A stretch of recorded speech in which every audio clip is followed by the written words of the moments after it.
For the first year or two of running a business, the founder is the product visionary. They have had the insight around a problem that they want to solve, and they have worked out in their head a fuzzy vision of what that solution will be.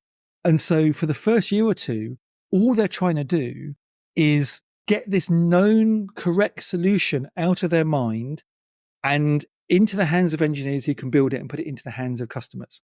What they don't want is they don't want you questioning the vision. Hello and welcome to the show, and an episode where we dust off our calculators, pick up our slide rules and try to solve the growth equation to get us to product market fit. But before we talk about that, let's talk about growing the number of listeners for this podcast, which you can do by heading to onenightinproduct.com to check out all my past episodes with thought leaders and practitioners, subscribing to the podcast on your favourite podcast app, or finding the podcast on YouTube, where you can watch, like, subscribe and share to your heart's content. On tonight's episode, we ask ourselves, why is growth so hard, and what are some of the key factors that can drive our products forward as well as drag them back? We speak about the mindset needed by early founders, why they've got to get used to everyone telling them that their idea sucks, why they're the best person to sell it anyway, and ask ourselves, where does the product manager fit into the early stage equation? For all this and much more, stick with us on One Night in Product. So my guest tonight is Andy Budd, the returning hero of episode 128 of this very podcast, although who's counting? For those who can't remember, Andy's a designer, author and entrepreneur turned venture partner who once worked as a diving instructor and says that helping people learn to dive has shaped the way that he works as a venture capitalist. Although he's also spent time working with sharks, and I'll leave you to guess which job that was in. Andy's back because he's written a new book, The Growth Equation, How Early Stage Startups Can Build a Powerful Engine for Growth, and he's here tonight with his pocket full of pens and a handy chalkboard to take us through the startup equivalent of E equals MC squared. Hi Andy, how are you tonight?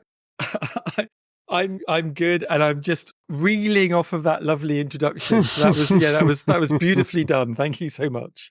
Yeah, you've got to make people feel. Yeah, you've got to make them feel comfortable. You've got to make them feel engaged from the off, because it's only downhill from here. Anyway, first things first. How are you? Like the last we met, we were down in Brighton by the seaside having a coffee. But aside from the book, what have you been working on these days and been taking up your time? I mean, the book has been something that has been sort of, quite absorbing for the last 18 months, really. It's quite amazing how long it takes to write a book. I was really lucky. I enjoyed it. I really, really loved the writing process. The book actually came about by accident. When I tell people that, they kind of sort of roll their eyes or laugh. But basically, I'd been talking to lots of founders over the last 4 years in my role as a venture partner at Seacamp. I support about a dozen early stage founders, and I speak to many, many more throughout the course of the day who are raising, giving feedback on their decks, et cetera, et cetera. And I kind of sort of just started seeing the same sort of patterns emerge and having the same conversations over and over again. I'm sure you must get that with your coaching and advisory work as well. And so I sort of started. So I sort of started writing up my thoughts, because I realized that I was saying the same things, but sort of in vaguely different ways. And so I started writing it up. I thought maybe it'd be a blog post. And I kept writing and writing and writing, and thought, maybe this will be a blog series, and kept writing. And within about 6 weeks, just kind of doing occasional evenings and weekends, I ended up with like 15,000 words. And I was like, this is far too long even to be a kind of a series of blog posts. I did a bit of Googling, like, what is the smallest size for a book? And it turned out it was 20,000. So I thought, well, I keep going. So the first 6 weeks, I got 15,000 words. I then spent the next 3 months, and I was aiming for 20. I ended up with about 45 or 50,000 words. So it's a proper sort of like decent sized book. I think there's a lot of books out there at the moment that, you buy them, they look amazing on the shelf in Amazon. And when you get them home, they're like a little pamphlet, like tiny little thing. And so, I wanted to have something that was kind of a little bit meatier and substantial. So the writing bit was fun, and it's really helped me with my coaching and my advisory work and my VC work.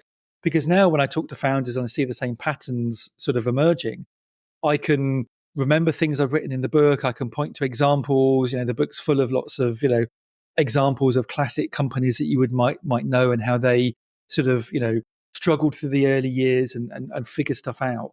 And it's always much easier to say, hey, did you know, this is how, Loom started, or this is what, Calendly did in the early days. And so it's been really, really helpful to me.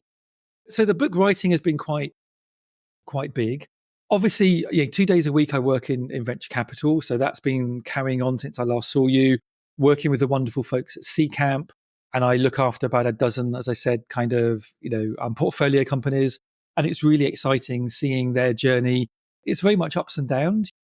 Some companies that you thought would be amazing have struggled a little bit, maybe failing to raise. Some companies that you weren't sure about have like exploded. I think the one thing it teaches you is like VCs don't really have a clue what they're doing. I mean, I can't think of any industry where you getting 19 out of 20 bets wrong is considered a good outcome. Oh, but that number 20 though, that number 20 is the one, right? Well, it is. I mean, yeah, people talk about how VC works Hopefully. on a power law.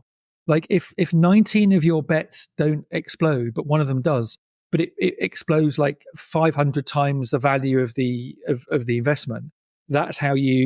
Unfortunately, that's how you sort of make money in the VC land. So, but it's been really fun supporting all these founders and watching their journey.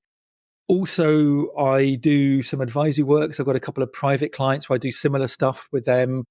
I do coaching still. So, you mentioned on the intro, my background as a design leader. I founded one of the first UX agencies, probably the first UX agency in the UK. I ran a very successful kind of conference called Leading Design, all about design leadership. So I still get a lot of design leaders. I talk a lot about it on social media. So I still get a lot of design leaders sort of reaching out and helping, wanting support. So I've also got about a dozen coaching clients I see every couple of weeks, and I'd help them navigate through their challenges being a product or design leader. So that's what's been keeping me busy. Also, I can't remember if I was doing this when we last met, but I kind of learned to fly over the pandemic. Yep. So over the summer, I was kind of like up and flying over the air of kind of Sussex, probably terrifying all of my friends below me. But yes, I've been keeping quite busy. Yeah, sounds like it. I mean, there's probably about 9 different podcast episodes we could get out of that, but let's stick to the book for this one. So, I mean, you kind of touched on it a little bit about the kind of the audience for the book. And obviously, you talk about early stage startups and such, but you say that in the kind of the book title, the blurb for the book. But if I'm thinking about who this book is specifically targeted at, like how early is early? Like how early should people be looking at this book? And I guess also by extension, when does it stop being useful for people? Like how late is too late to read it? The book is aimed largely at companies that are pre-product market fit. And one of the reasons is partly, obviously, if I work in the pre-seed and seed stage. And so most of those companies in that stage are pre-product market fit. Usually you start getting to Series A, Series B, and things start coming together. The reason I wrote it in part is because, look, there's lots of amazing growth information out there in the wild. There's lots of newsletters, there's lots of podcasts, there's lots of, articles and books. But when I started kind of learning about growth, I wanted to kind of go and learn all there was about growth to be a better advisor to my founders. Actually, I realized that a lot of information out there is aimed at much later stage companies. A lot of the advice basically equates to, hey, if you want to get growth, you want to hire a growth team. And that means hiring a growth PM and a growth designer and 2 growth engineers and yada, yada, yada. Or it means that hire like a kick-ass CMO and run all these amazing marketing campaigns. Or it means that, hey, you're going to go product-led. So you need to, first of all, have a product market fit, because you can't really be product-led if the product isn't there yet. You can't use users to sell your product if you don't have any users. And so all of this advice was good advice if you were a 100-person company with like $10 million in the bank. But I was finding that a lot of my founders were reading this stuff and feeling really stuck, because their attitude was like, well, the only advice out there is like hire a growth PM. I didn't even have the budget yet to hire a PM, or I'm hiring my first PM tomorrow. Should I be hiring a growth PM rather than a regular PM? And so the book was really trying to aimed at that gap, because this is also the gap where most companies fail. And they fail often because they don't get the traction they need to get the follow-on investment. So I think it's kind of easy and a bit lazy to focus on post-PMF companies, because 9% of the challenge is already done. And so I really wanted to provide something that helped those early stage founders. So for me, early stage, pre-PMF, and I kind of the book is pitched at helping founders get their first million or 2 million in revenue. And then once you've got a million or 2 million in revenue, that will open up the opportunity for Series A, Series B. So that's the kind of the cover. If you look at the back, it's like very much focused at founders. It's very much focused at early stage. However, the secret, and just keep this between you and I, like don't tell anybody else in the world, like, people who listen to podcasts, no one's like, listening, don't worry. No one's close your listening. ears. Well, I knew that, but I didn't want to be rude. But it's really, the book is a secret design and product book in sort of sheep's clothing. Really, the book is taking everything I've learned about designing and building and navigating early stage products. It's trying to help founders do good customer discovery, because they're often the ones at the early stages that are the only people that are doing it, and often they're doing it really poorly. It's about helping them have a really good vision of what the product is, and not just the vision in their head based on their own experiences, but trying to build something that will actually fit into customers' day-to-day lives. It's about looking at the areas where they fall down. Often founders will launch an amazing product, or what they think is an amazing product, expect everyone to come barreling in, and nobody does. And then they get stuck and they think, well, the only way to do this, particularly if you're a product person, if you're a builder, you think, well, the way to solve every single growth problem is to add more features. And so you add more features and add more features and add more features. The problem is most of those features are serving your existing customers. They're not getting you new ones.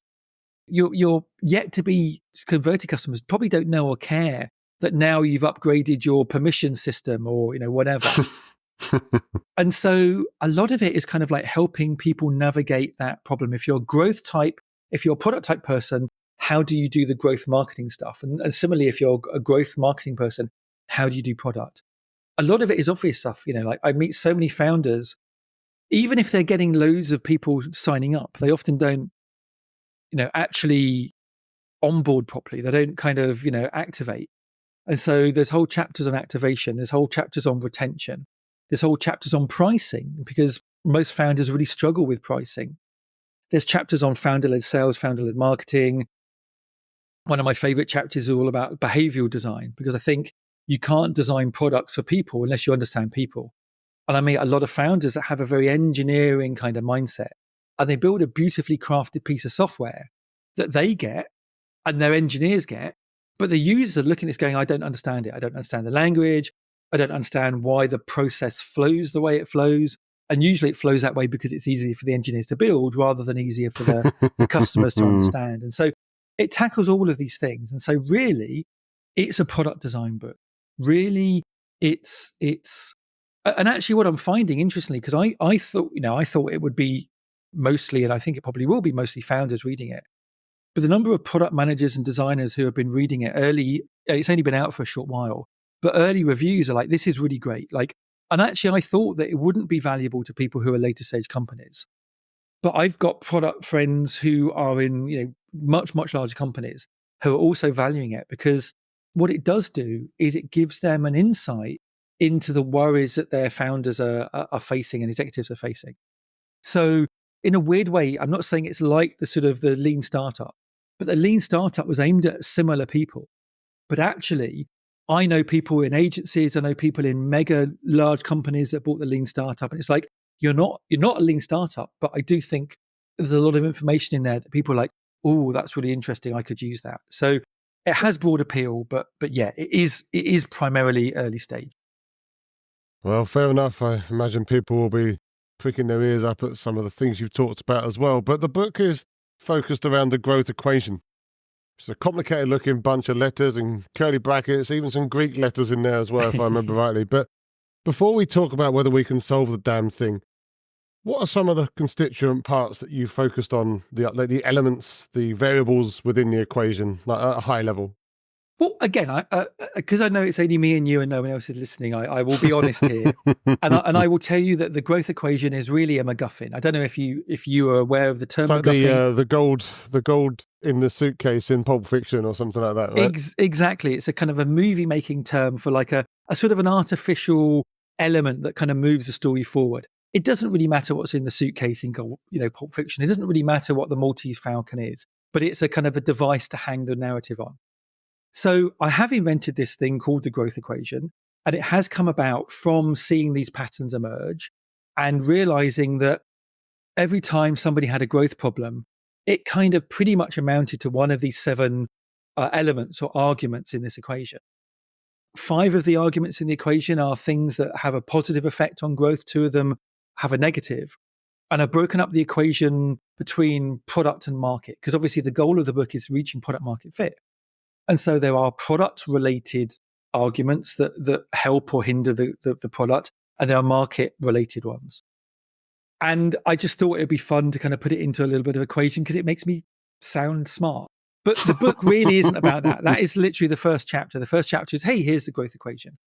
Really, the book is around how you look at your product through the lens of something like the growth equation, but also through the lens of pirate metrics, and the acquisition funnel. And also, looking at it through models of funnels versus loops and flywheels, so it's a useful tool. But and again, this is the other thing, is like the things are in the growth equation. Everyone will go, well, duh, that's obvious.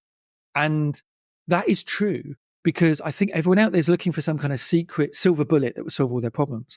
But actually, 90% of the time, the reason your product is failing isn't because of some really clever niche kind of thing. It's usually because of some big obvious thing that for whatever reason you're missing. And I've actually, a lot of my coaching and a lot of my advisory work, I kind of tell a story in the book about how one of my coaching clients or advisory clients they'd spent 18 months building an MVP. Now, already the penny should be dropping, like 18 months MVP. But they were sure this was the smallest thing they could possibly build.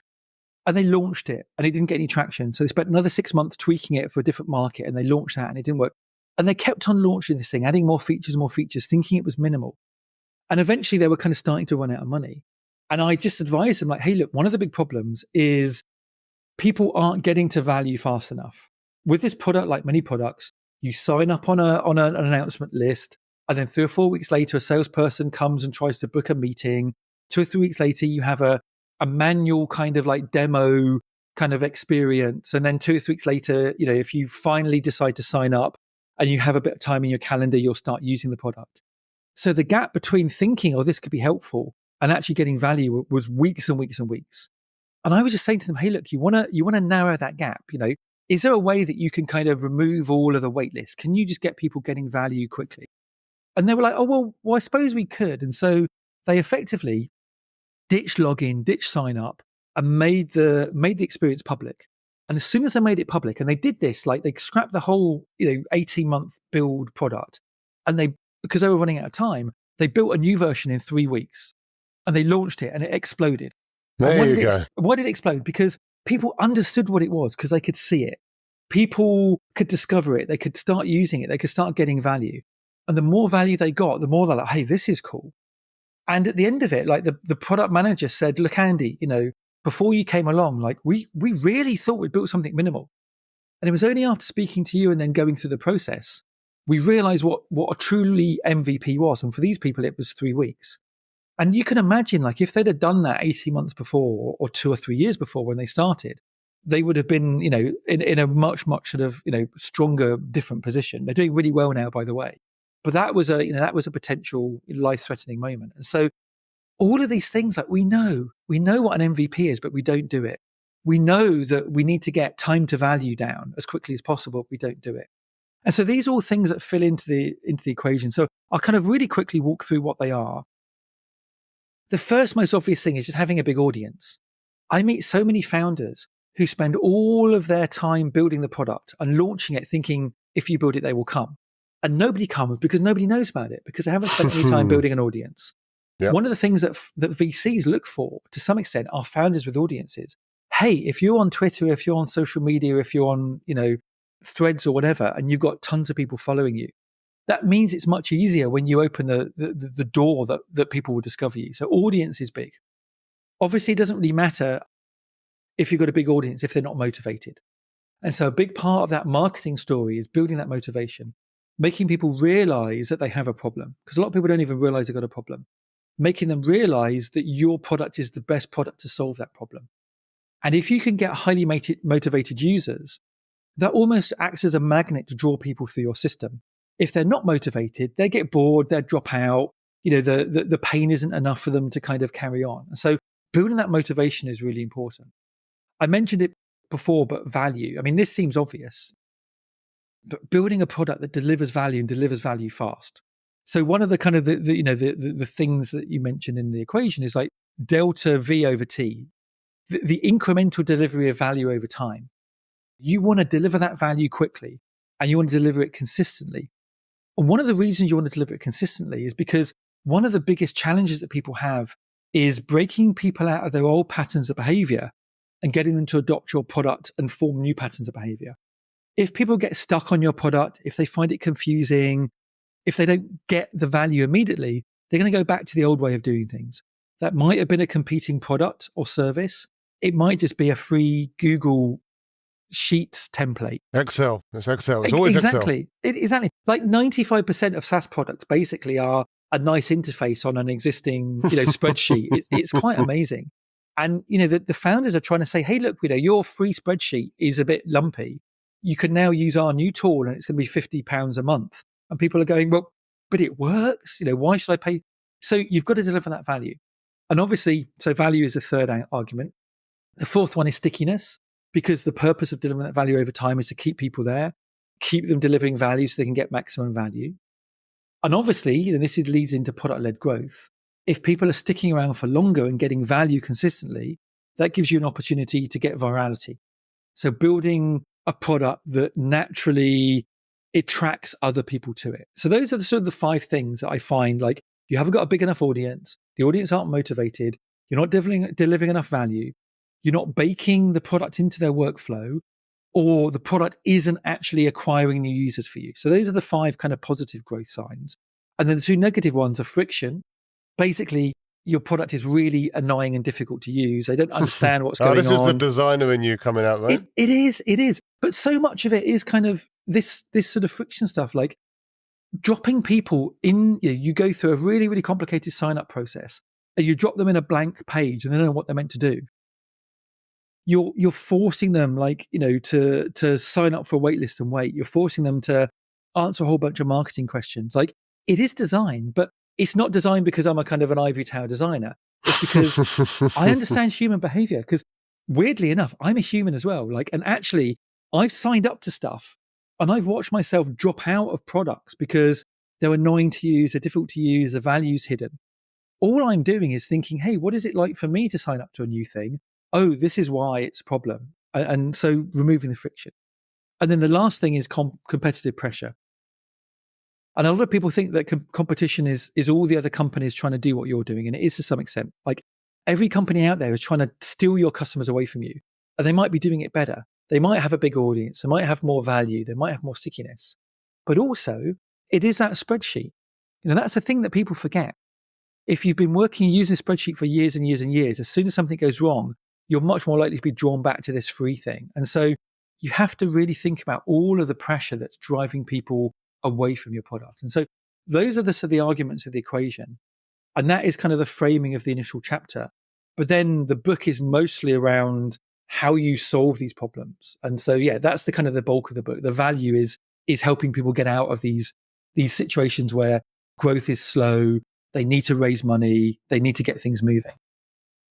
So I joked a little bit about E equals MC squared at the beginning, which is obviously a real formula, not a MacGuffin, but I kind of bring that up simply because I love to kind of get a bit of nerdism in, a bit of astrophysics, cosmology, and one of the things with E equals MC squared and sort of general relativity in general, if we remember back to when Einstein came out with that, he obviously had all of his own complicated equations that he put together for that.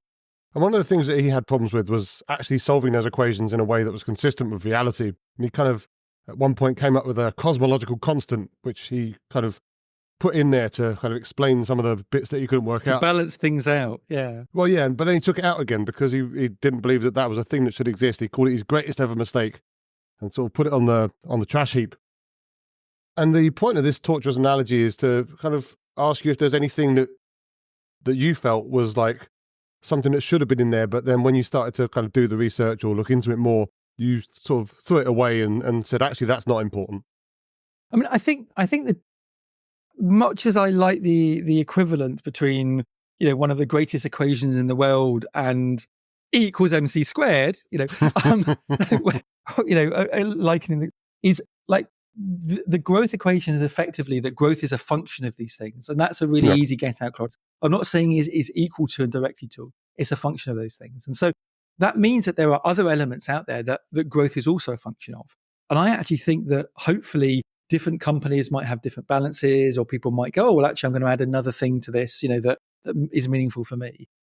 there wasn't really anything that I kind of added or took out because these were just the things that I kept coming back to. Some of the challenge was around language. I mean, the one that I dislike the most is stickiness. Like, stickiness has a kind of a very 1990s sort of Nathan Barley kind of vibe.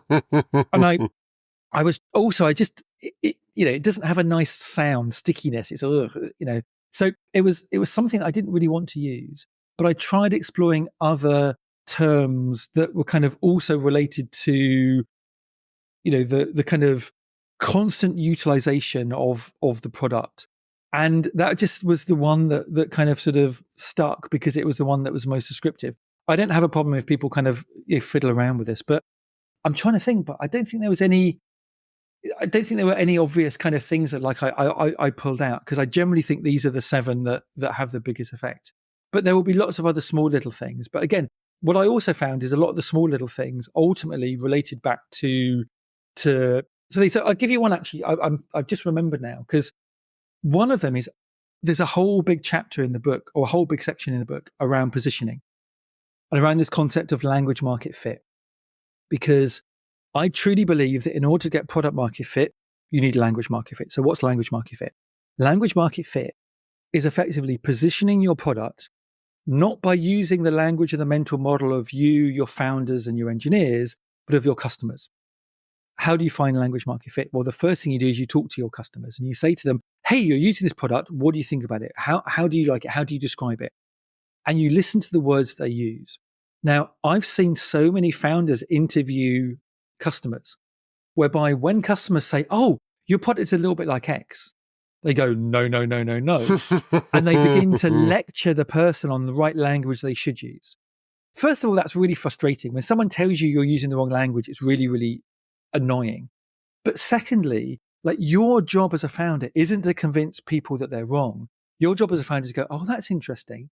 I hadn't seen it that way. And I personally don't see it that way.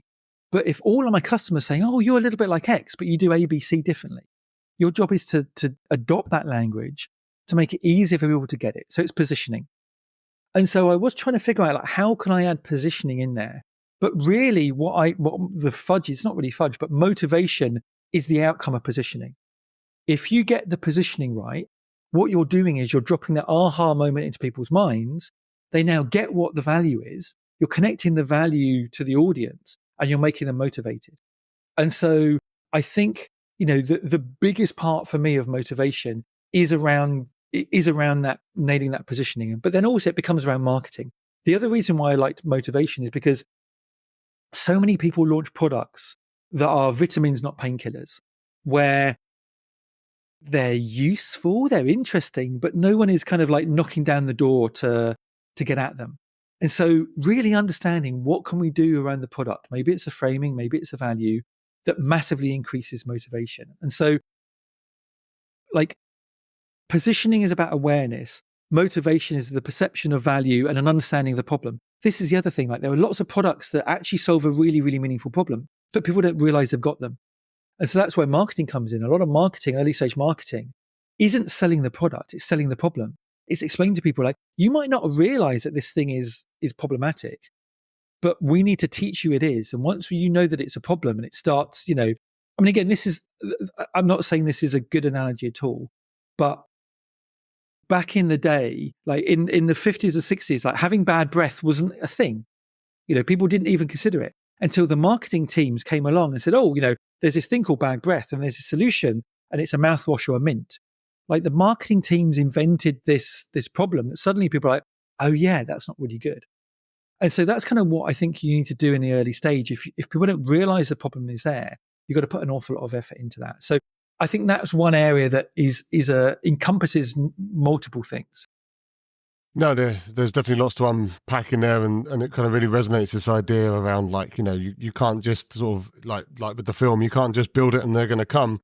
But I want to talk about them or the audience that you were just touching on as well, though, because one of the things that I've seen, and this isn't something, by the way, that just affects early stage founders, it's something that seems to kind of echo through time as companies get bigger, but this idea of having an audience or an ideal customer profile that's pretty targeted, so that you can actually sort of go in there and start to kind of own that space, very kind of crossing the chasm style.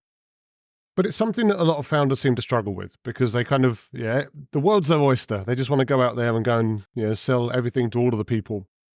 So from your perspective, and I know you talk about it in the book, why is it important for them to get specific up front?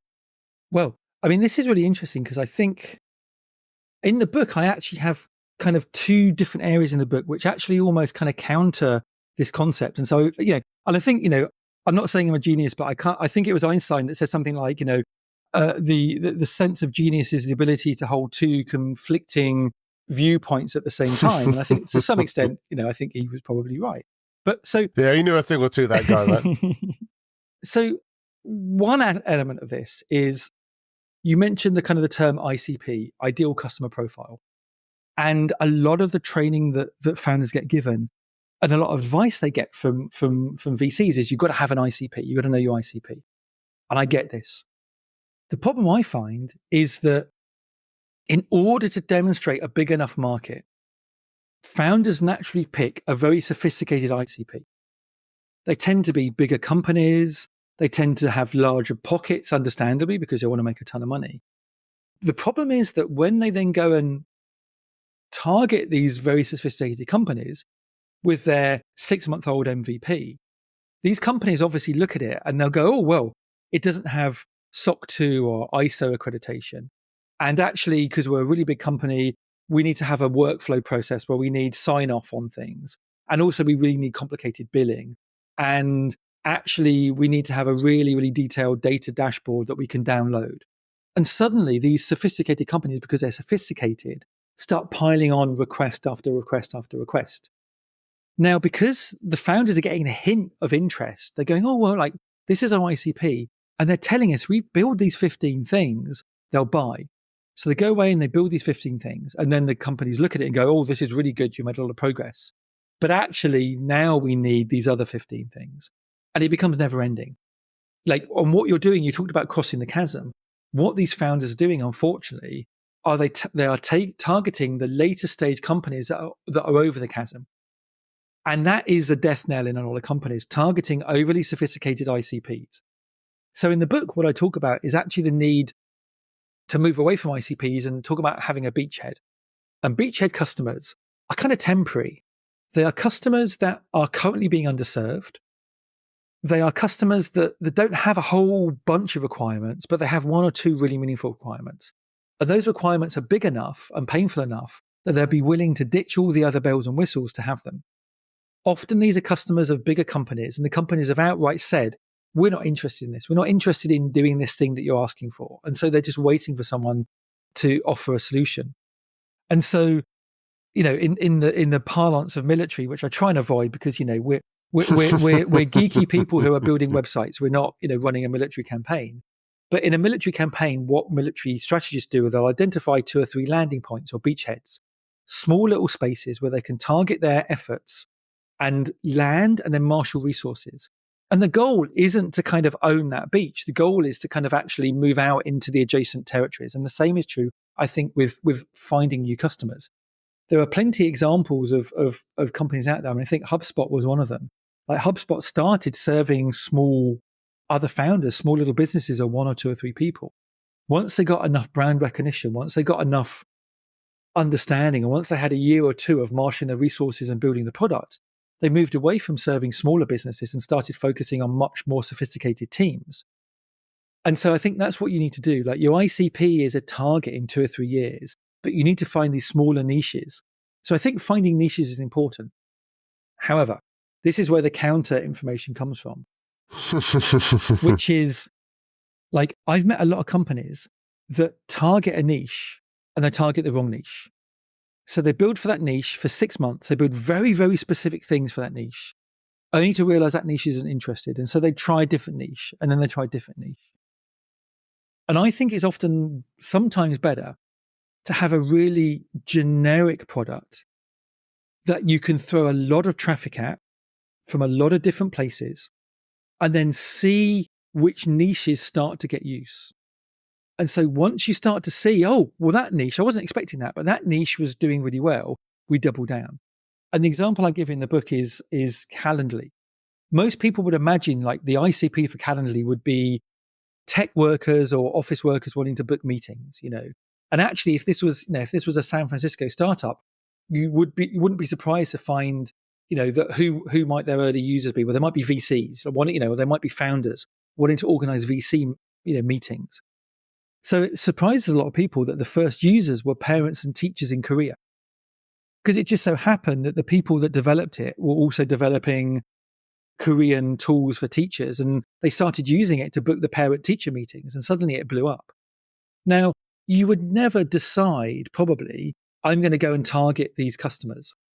But if you've got a generic enough tool set, you can get tens, hundreds, thousands of customers flowing through. You can make sure that your meeting booking system works. You can figure out, oh, well, we need an integration with Google, we need integration with Microsoft or whatever. And once you've got the product working, almost in a market that you don't really worry about because you can test on them, that's when you can say, hey, look, we've now got the world's best, simplest meeting tool. Now let's maybe move away from that beachhead and let's maybe target VCs or business owners or internal teams. And so I think sometimes with a generalist tool, you want to throw a lot of generalist traffic at it to see which people love it the most and which people it's vibing with the most, and then go from there. So yeah, it's two slightly conflicting positions. But yeah, I think niching down too much too soon can be problematic. I guess it almost feels like, you talked about minimum viable products earlier. It's almost like a minimum viable market or something like that, and lots of experimentation and iteration to try to work out exactly as you say, like where you get traction and throw away the rest. I guess the downside of that is if you forget to throw away the rest, right, you kind of sit there ended up with a quite disconnected set of customers, and you end up having to try and build things for all of them, which isn't something that's going to be a problem to start with. But as you get there, as you scale, then that potentially becomes a problem, right? I mean, I think you said something really interesting there. I mean, you say something really interesting all the time, so don't take that as a slight. No, I aim for once an episode, it's fine. If we are all chasing product market fit, this holy grail, then if you have an MVP, minimum viable product, you kind of have to treat your market the same. You can't have a minimum viable product and expect to be targeting a sophisticated consumer product. So I would actually say that you're right, that with an MVP, you probably need an MVM. Let's not invent a new buzzword here, but I think there is a book on minimum viable marketing out there, so they probably already cornered that. Oh, so, damn it! I was like dollar signs in my eyes that we could go and like bring out a new concept to the world. But let's do it. But my follow-up book, me and you will write an MVM. Done. But I think that's it. Like, you can't have a sophisticated marketing or customer segment if your product is not sophisticated. So you have to kind of balance. You have to build up, and that's the point of MVP. The MVP isn't, some people it's just to test the market. I think that is a part of it. But some of it is you just can't boil the ocean on day one. If you've got a small amount of money, you've got 3 or 4 engineers, you don't have the time to build the world's best product. So you have to find that value and deliver that value fast. Absolutely. Well, one of the things, though, you do talk about in the book, and it's not just you that talks about this, but it's something that comes up a lot, and I think it's really relevant, is this idea that when you're early on, as an early stage founder, obviously you have to do all of the things. And one of the things that you have to do is sell the damn thing, right? You actually have to get this out there, and you have to sell it, and you have to market it. And there are some founders out there that maybe have history in that space, and they can kind of do it already, and it kind of comes naturally to them. And there are some people that almost feel like it's pulling teeth, and they have no idea what they're doing and no idea how to sell stuff or even how to begin selling stuff. And one of the things that they might try to do in these sorts of situations is try and outsource that, either hire someone really early or get a fractional person, or maybe even outsource it to an agency or something like that to start to kind of build some of that and do some of the things that they don't naturally know how to do. But you say in the book, and again, others have said it too, that really it's important for the founder or founders, at least one of them, to be leading the sales efforts from the beginning. So why is it important, and why shouldn't they outsource that? Well, as you say, there's a whole chapter in the book on sort of founder-led sales, and it's actually one of the longest sort of chapters because it's really, really important. It's one that people get wrong. I mean, I think, as I sort of alluded to at the start, there's a real tendency, if you're the kind of person that wants to build an early stage product, you're probably more likely to be a product person. So that's the comfort zone. And so every time that someone says we've got a problem with growth, we've got a problem with customers, your natural tendency is to go and try and build your way out of it. And one of the reasons you're doing that is because it's what you know. Another reason you're doing it is because it's fun. Like, if you're a product person, if you're an engineer, if you're a designer, like actually, if you're a product manager, like building products is a thing that you really enjoy. And, you haven't left a shitty job to go and end up giving yourself another shitty job. And so you build the universe that makes you feel comfortable. The problem is that what is comfortable for you isn't necessarily what's right for the business. And so, unfortunately, one of the things you learn really, really on as a founder or as a manager or as a boss or as a parent is that you end up having to do things not for yourself, but for other people. You actually have to put your family at the center. You have to put the comfort of the business. So I'm sure you would love to be going out partying every night like you did in your youth, but you can't do that. You've got to go and be responsible and do the shopping and the cleaning and take the kids to school. And so the same is true, unfortunately, being a founder. You have to kind of get over your own ego and you have to do the things that you might not love, but you are best placed to do. So why are you best placed to do it as a founder? Well, first of all, you're the one that's hopefully falling in love with the product and the problem. And frankly, if you haven't fallen in love with the problem, if you haven't fallen in love with your users, you're probably in the wrong business. Maybe you need to get a job rather than be a founder. But because of that, your excitement, your enthusiasm, and your depth of knowledge comes through. If I put a founder in front of a client, they're going to be really excited, they're going to be really positive, they're going to be talking, and that's infectious. Also, to be honest, a lot of people that you're selling to, like, their day is boring. What's the most exciting thing of their day? It's talking to a startup founder. That startup founder might end up being the next, Steve Jobs, or God forbid, Elon Musk. But whoever you turn out to be, like, this person might be an anecdote that you give in 3 or 4 years' time.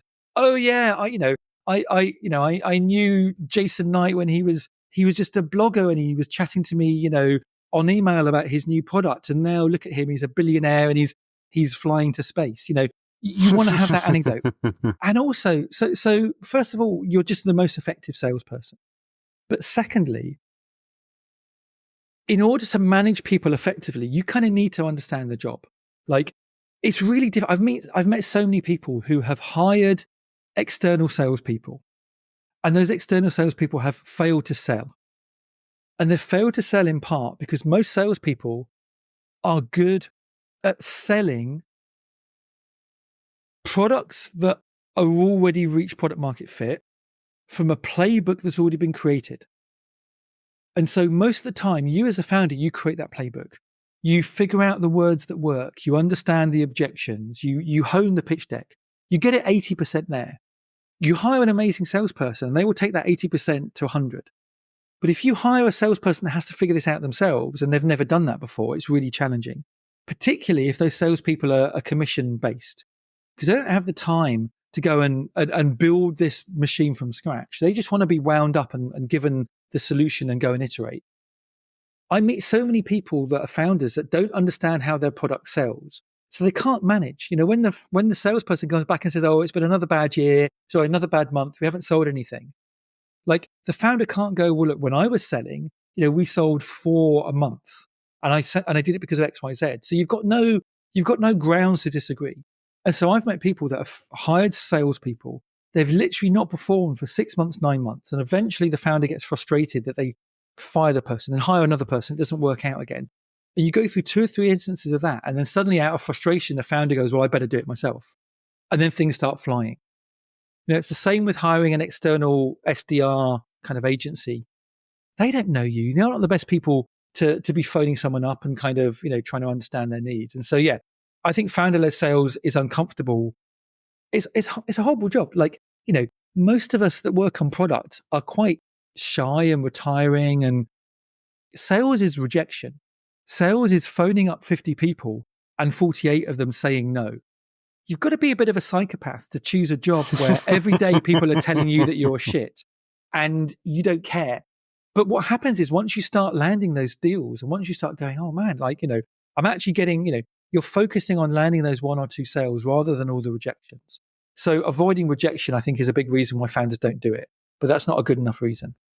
Now that's fair enough, and definitely something I advocate for as well. I think, if I'm getting pitched something really early on, then I want to be pitched by the person who, kind of came up with the idea, right? Rather than just some random faceless salesperson from some other place. And the other thing as well, and again, it's a big part of the book, is early stage sales. Often the best way to do that is to move from discovery into sales. Most founders are really happy doing discovery. Most founders love going to customers or potential customers saying, hey, I've got this new thing. What do you think? Check it out. Have a look at my baby. Isn't it pretty? Aren't my kids amazing at doing violin? Aren't they brilliant? Like there's a they're going to be a star. and so it's a short step from saying, hey, look, tell me about the problems you have. Hey, check out my product. Isn't it cool? What would you make better? To saying, okay, so you've got the problems that my product solves. You quite like the product. How about giving it a try? Literally, it's just that one extra kind of question, like, hey, do you want to sign up for 6 months and see how it goes? Oh yeah, well let's cut a bit of a deal. I'm normally selling it for £9,000 a year, but like because you're one of the first customers, why don't we do it for 2,000 or whatever it is? Like literally, like there's a whole philosophy around sales of consultant-led sales, consultative selling, and a big part of the book is around teaching people like how to switch from discovery to consultative selling by one or two simple questions. So yeah, I think like product people and founders can be really good at selling. They just need to kind of change that mindset. You just need to believe. But speaking of product people, now I've been doing, as you know, some early stage work recently, speaking to loads of inspiring founders about their journey, and they've all got great plans, but they probably suffer in many cases from some of the things that you talk about in the book, and hopefully that's something that they can be inspired by the book and other stuff, and maybe even by me at some point. But one of the things that I've found being introduced to these people, and we talked about this before, this idea that when they find out that they've been paired up with a product person in the accelerator or whatever, and they're kind of you can almost see them inwardly rolling their eyes because they're like, well, I don't want a product person, I want a marketing person or a salesperson or some other type of person. But then you start talking to them and you realize, and they start hopefully to realize as well, that actually everything that they need is actually what I would classify as product work. Like there's not anything that's more producty than trying to identify a market to serve and the way a problem to solve for that market, getting their pain points, building empathy with the users, understanding how to kind of build something scalable, etc., etc., etc. But you said before this that you find that product managers often struggle in early stage startups. So why do you think that is? Because that feels like a disconnect. I think it is a disconnect, but I think it's really understandable. So for the first year or two of running a business, the founder is the product visionary. They have had the conversations. They have had the insight around a problem that they want to solve. And they have worked out in their head a fuzzy vision of what that solution will be. And what they're trying to, and then they've gone out to raise money and they've given that fuzzy vision to a whole bunch of people.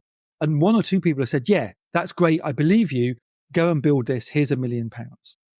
And so for the first year or two, all they're trying to do is what they believe is get this known correct solution out of their mind and into the hands of engineers who can build it and put it into the hands of customers.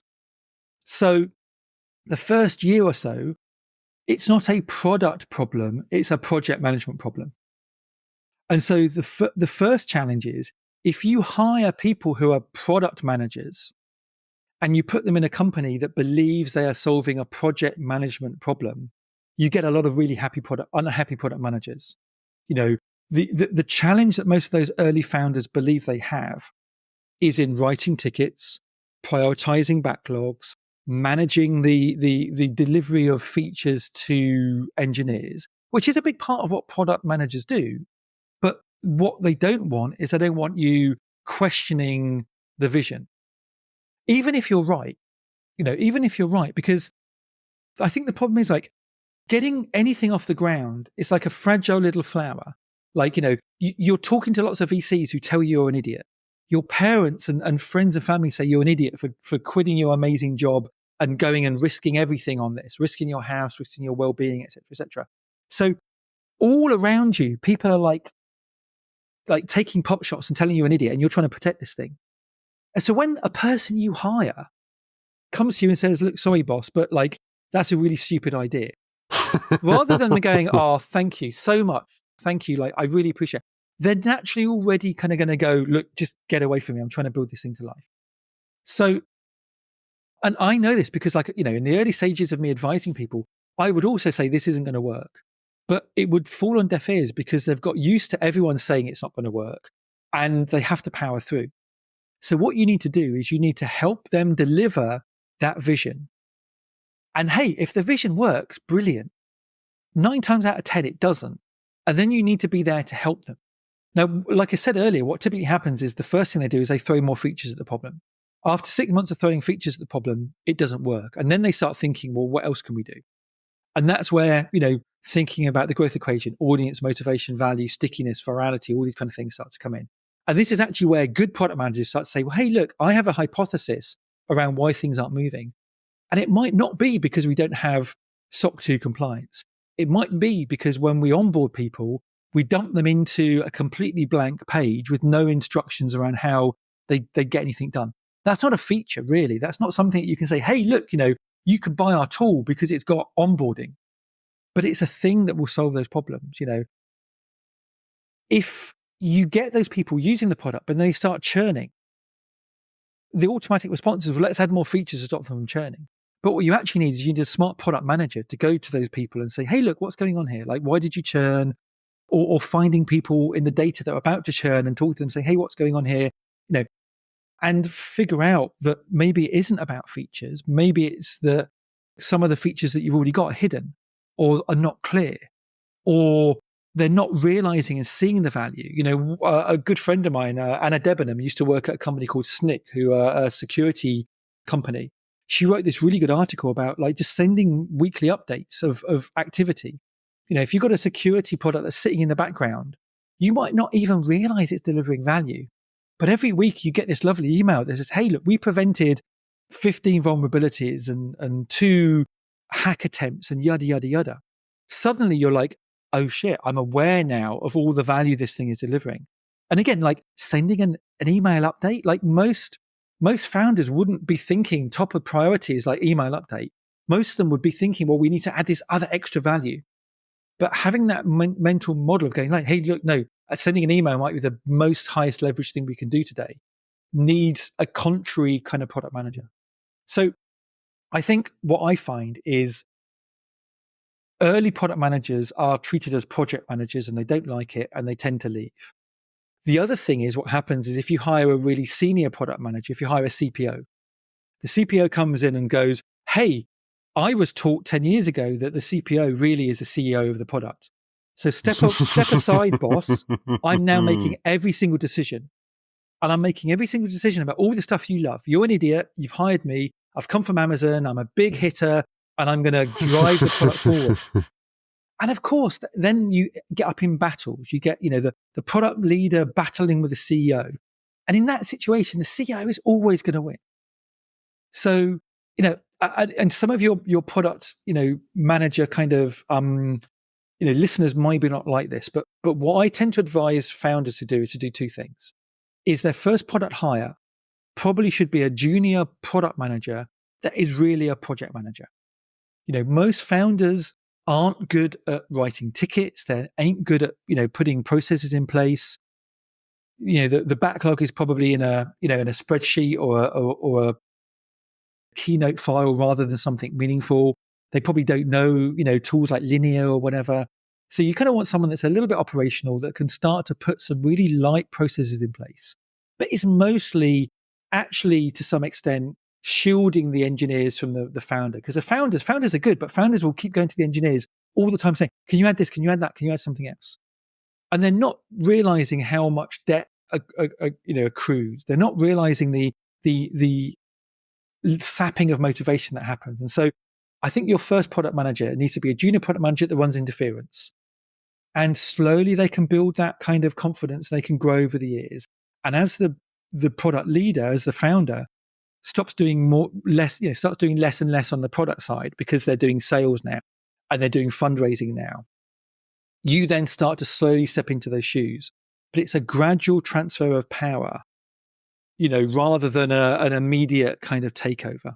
The other thing which I often recommend is I often think the best first product leader is a designer. No, I'm a designer. I'm gonna sort of, I'm gonna fight for my designer bros and broesses. But one of the great things about designers is most of them actually don't know anything about product, like in terms of product management. So they're not going to come in and be threatening to the founder. They're going to come in, and what they're going to do is they're going to work with that founder to try and help that founder take the ideas out of their mind and put them into some kind of deliverable. And actually, in the early stages, a Figma file might be better than a series of tickets. So that designer can sort of lead the product delivery and visioning without being threatening. And then what happens is when they start getting to the edge of their productability, they can then hire that new product leader on. But they're not hiring a really senior person, they're hiring that junior person. And there's very little kind of clash because the head of design doesn't want to do what the product manager does. Product manager doesn't want to do what the head of design does. And so for the first year or two, that can work really well. Eventually, as things settle down, as you need bigger processes, as you've got bigger engineering teams, the head of design and product starts to get out of their comfort zone. And then what typically happens is you see that role split. That head of design might have 3 or 4 designers and 1 or 2 product managers. And eventually the designer will be like, I'm stuck now. Let me go and hire a CPO. And then that CPO comes in and takes over the product org. And that's the way I kind of, it's not ideal, but that's the way I think it can work really nicely in this organic sort of way. Kind of almost feels like there could be an equation that we could put together around all of this stuff as well to try and work out the exact optimal time to get the exact different types of product leader. But I do definitely agree that there's this idea of like right person or sort of right bum in the right seat, right? Like there's no point getting someone that wants to do things that the founder explicitly doesn't want them to do. Like it's a waste of time. But I do think there's just this fascinating thing of like, you've got founders that have never hired product people before, and maybe product people from larger companies that haven't worked at a company like that before. Neither of them know what they're getting themselves into. Neither of them really knows how to judge the other and it's almost like just this, I don't know, like it's just really hard to see how that can work and without there being kind of sparks flying all over the place and just like aligning expectations, I guess. I mean, literally today, one of the fascinating things about being a VC is, you imagine that we just sit there in our big leather armchairs, stroking some white cat and making life-changing decisions. But actually, we're really hands-on. I mean, I'm interviewing product managers this afternoon. Like one of my founders, they've just raised seed. They're a 15, 20 person team, but the founder admittedly doesn't know what they're looking for. They don't really understand or be able to see what a good product manager is.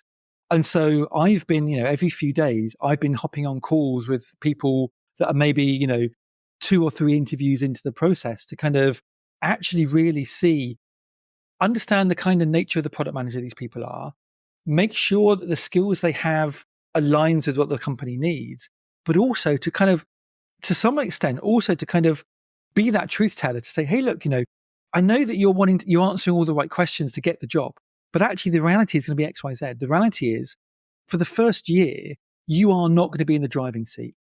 At best, you are the navigator, and you are the navigator of somebody that has a route that they always take and always like to take. And if you keep telling them too much to go different routes, they're going to kind of, you're going to wind it to them up.